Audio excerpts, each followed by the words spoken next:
Welcome students. कल हमने discuss किया था लाइन स्पेक्ट्रम को। हमने एग्जांपल लिया था NaCl सॉल्यूशन का और क्या देखा था, एमिशन स्पेक्ट्रम, एब्जॉर्प्शन स्पेक्ट्रम।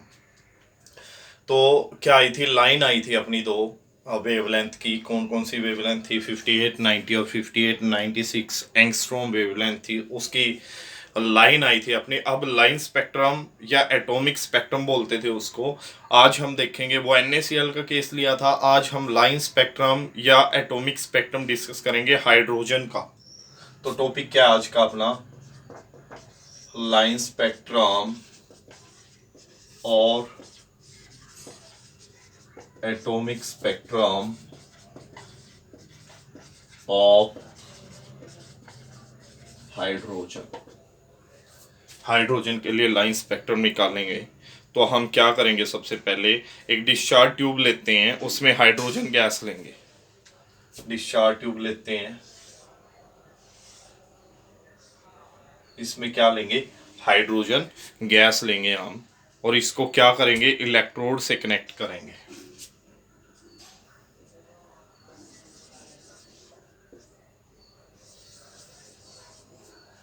ये क्या है अपनी डिस्चार्ज ट्यूब कंटेनिंग, जिसमें क्या है? हाइड्रोजन है। यहाँ से क्या निकलेंगी?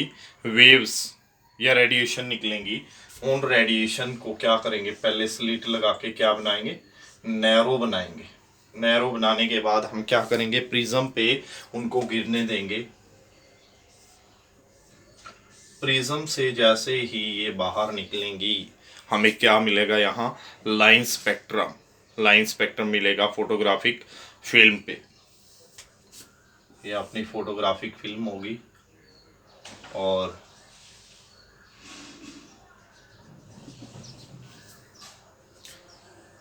पांच मिलेंगे हमें। लाइन स्पेक्ट्रम 5 मिलेंगे। कौन कौन से होंगे वो देखेंगे बाद में।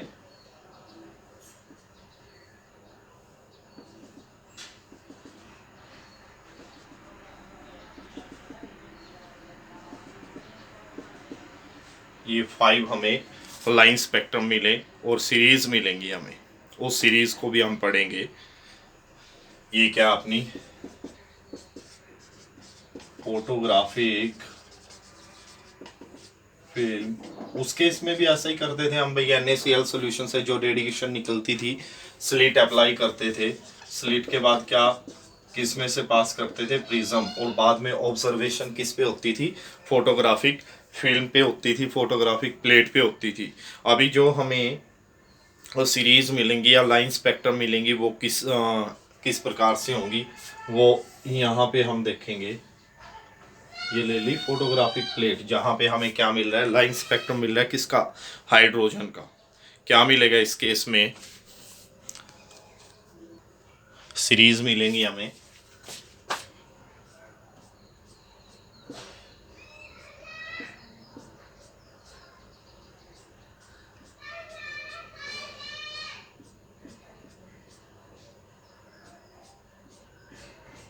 ये अपनी होंगी सीरीज,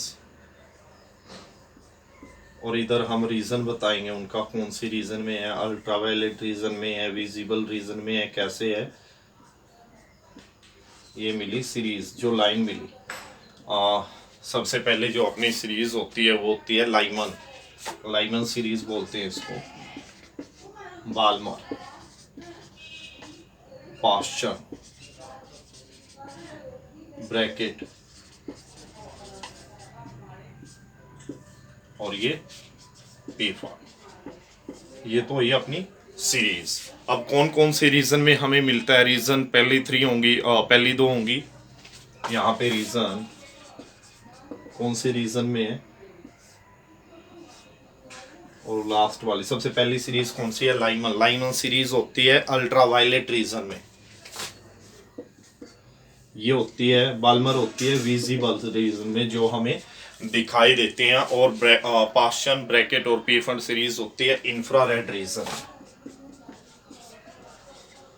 जो हमने इलेक्ट्रोमैग्नेटिक रेडिएशन का टॉपिक पढ़ा था। हमने बहुत सारी वहाँ पे वेव्स डिस्कस की थी। वही वेव्स हैं ये अल्ट्रावायलेट रीजन, अल्ट्रावायलेट रेडिएशन। वही वेवलेंथ होती है जो वहाँ पे हमने डिस्कस किया था। तो क्या किया हमने? हाइड्रोजन गैस को डिस्चार्ज ट्यूब में लिया, स्लिट में से इसको पास किया, फिर प्रिज्म में से होते हुए हमने देखा कि ये कहाँ डेविएट होती हैं फोटोग्राफिक प्लेट पे, तो हमें 5 तरह की क्या मिली, लाइन मिली, स्पेक्ट्रम मिला।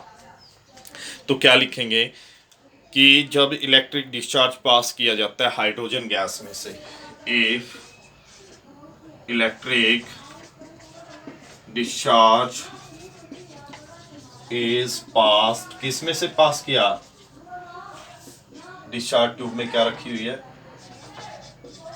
Discharge tube containing hydrogen. क्या लिखेंगे इसमें, when if electric discharge is pass, किस में से, through hydrogen gas,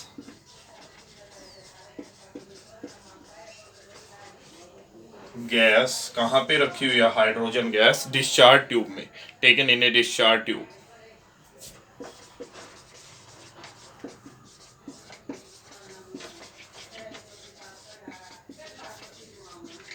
at low pressure. क्या बताया हमने, इफ इलेक्ट्रिक डिस्चार्ज, यदि इलेक्ट्रिक डिस्चार्ज पास किया जाता है हाइड्रोजन गैस में से, हाइड्रोजन गैस कहाँ रखी हुई है, डिस्चार्ज ट्यूब में लो प्रेशर पे, और एमिटेड जो रेडिएशन होती है उनको एनालाइज किया जाता है स्पेक्ट्रोस्कोप से, and the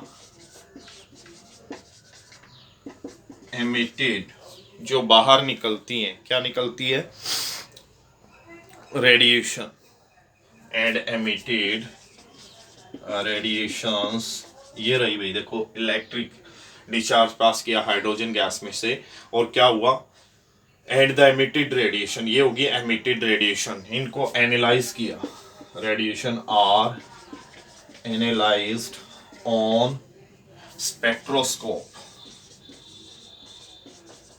spectroscope means arrangement of slit, prism and photographic plate. क्या किया हमने, एनालाइज किया स्पेक्ट्रोस्कोप पे, तो क्या मिलता है, सीरीज मिलती है हमें शार्प लाइन की, a series of sharp line named after their discovery, name कब दिया गया, जब इनकी डिस्कवरी हुई, किस में, भाई कौन से रीजन में, a series of sharp line named after their discovery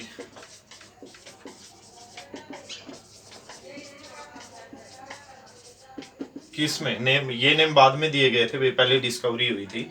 देखो जब इलेक्ट्रिक डिस्चार्ज को पास किया गया हाइड्रोजन गैस में से, हाइड्रोजन गैस कहाँ है, डिस्चार्ज ट्यूब पे, और लो प्रेशर में इलेक्ट्रिक डिस्चार्ज पास किया और एमिटेड रेडिएशन को एनालाइज किया गया, किसके ऊपर, स्पेक्ट्रोस्कोप के ऊपर। तो क्या हुआ, a series of sharp line की सीरीज मिली, named after their discovery in ultraviolet, visible and infrared region, named, किसकी डिस्कवरी हुई, किस में डिस्कवरी हुई, ultraviolet, visible and infrared region are observe.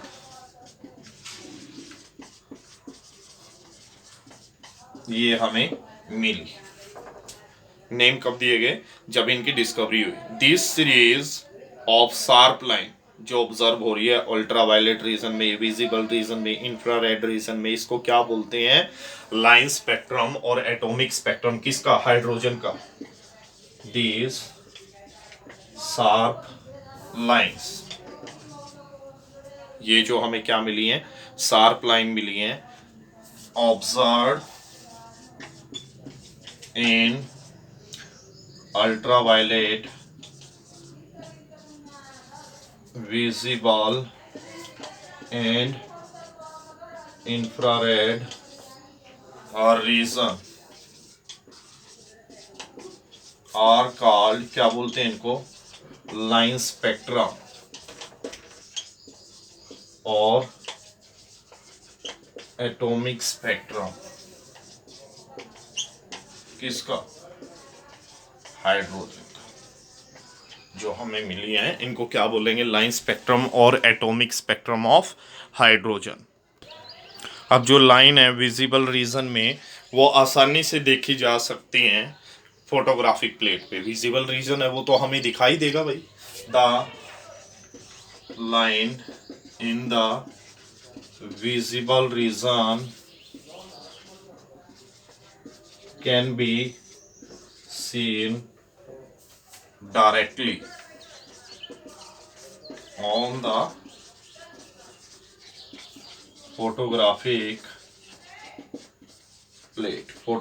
Plate पे इसको आसानी से देखा जा सकता है। मतलब ये हमें बाल्मर सीरीज हमें फोटोग्राफिक प्लेट पे आसानी से दिखेगी। अब रिडबर्ग फॉर्मूला नेक्स्ट इसी में आता है। रिडबर्ग फॉर्मूला क्या देता है? वेव नंबर देता है। जो अपना रिडबर्ग साइंटिस्ट नेम है भाई, इसने एक जनरल फॉर्मूला दिया कैलकुलेशन के लिए। किसकी कैलकुलेशन के लिए? Wave number of various spectral line, जो अपनी वेरियस स्पेक्ट्रल लाइन मिली है। Rydberg gives a general formula for the calculation of wave number. Wave number क्या होते हैं भाई? Wave number it is the number of waves passing through 1 centimetre length. 1 centimetre length में कितनी waves गुजरती हैं। New बार से इसको रिप्रेजेंट किया जाता था। वेव की प्रॉपर्टी में हमने इसको पढ़ा था। रिडबर्ग ने क्या किया? जनरल फॉर्मूला दिया for the calculation of wave number of various spectral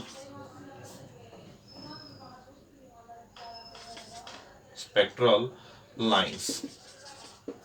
जो वेरियस स्पेक्ट्रल लाइन है उनके वेव नंबर निकालने के लिए क्या दिया? अकॉर्डिंग टू हिम, उसके अनुसार जो वेव नंबर है किसी भी वेव का, न्यू बार किसके इक्वल होगा? 1 बाय लैम्डा के इक्वल होता है भैया, 1 बाय लैम्डा। और किसके इक्वल होगा? Equal R 1 by N I square, या n1 स्क्वेयर भी लिख सकते हैं आप इसको। n1 square minus 1 by n2 square. ये अपना रिडबर्ग फॉर्मूला है भाई। न्यू बार यानी wave number is equal to 1 by lambda और इक्वल टू आर, ब्रैकेट में है 1 by n1 square minus 1 by n2 square. ये अपना रिडबर्ग फॉर्मूला है। यहाँ पे आर है जो रिडबर्ग कांस्टेंट है। वे आर इज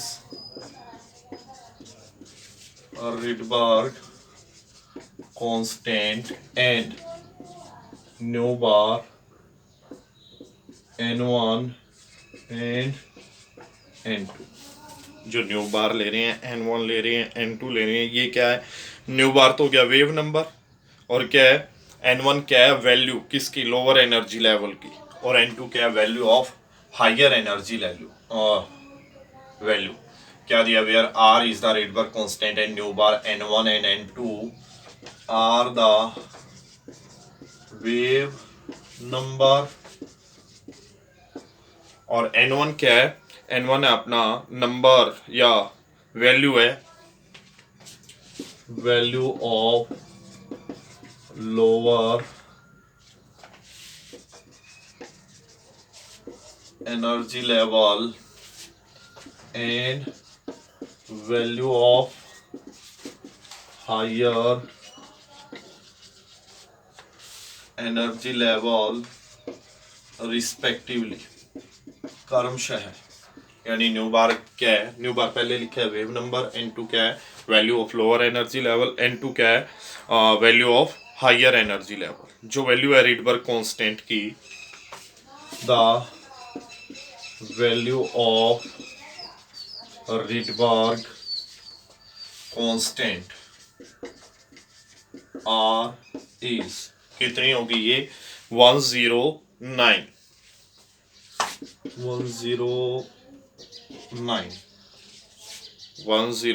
और 677 अब सेंटीमीटर इनवर्स। वेवलेंथ इनवर्स था ना, सेंटीमीटर यूनिट होती है वेवलेंथ की, सेंटीमीटर इनवर्स। इतनी वैल्यू होगी।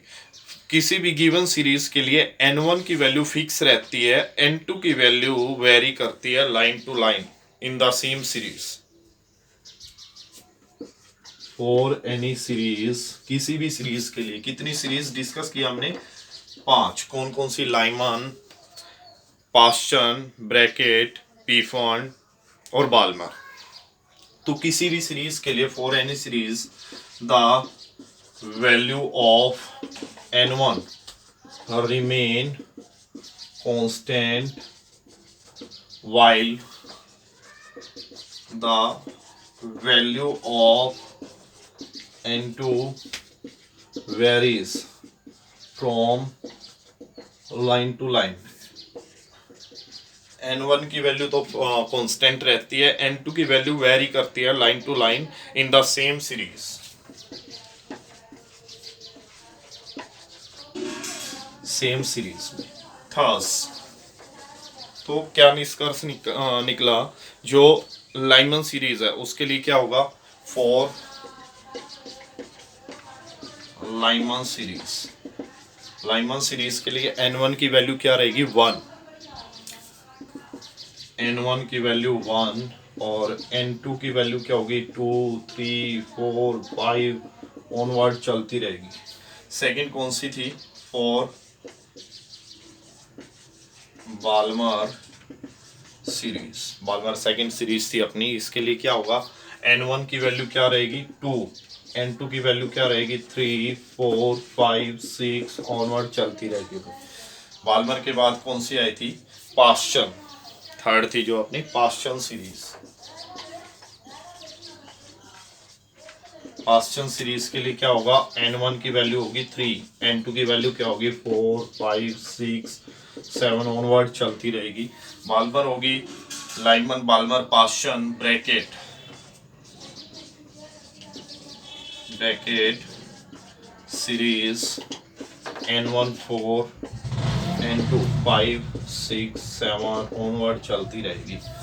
और पीफॉन सीरीज क्या होगा? इसके लिए n1 की वैल्यू 5, n2 की वैल्यू 6, 7, 8 कंटिन्यू चलती रहेगी। तो ये अपनी सीरीज मिली भाई।